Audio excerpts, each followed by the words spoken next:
ஏதாவது அன்னைக்கு வெள்ளைக்காரன் வியாபாரம் பண்ண வந்தான் ஒருத்தன், ஒரு நாடு பிரிட்டன், அவனுக்கு அடிமையா இருந்தது, அவனை எழுத்து போராடினதை விடுதலை போராட்டம்னா. இப்போ ஒவ்வொரு நாட்டையும் நீயே கூட்டிகிட்டு நிற்கவா, என் ஊருக்கு வா, என் ஊருக்கு வான்னு. அவன் வியாபாரம் பண்ண வந்தவன் அன்னைக்கு என்னை அடிமையா வச்சிருந்தான்.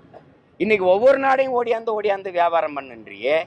உலக நாடுகள் எல்லாம் என் நாட்டில் முதலீடு செய்யறேன்னு கூப்பிடுற நீ, இந்த நாடுகள்ல நீ எந்த நாட்டில் முதலீடு செஞ்சிருக்க? வெளிநாட்டு முதலீடுகள் தானே லாபம்னு சொல்றாங்க. அதனாலதான் நமக்கு வேலை வாய்ப்பு உருவாகும். அப்படியா? இப்ப நீங்க எந்த தொழிற்சாலைகளை செய்றியா?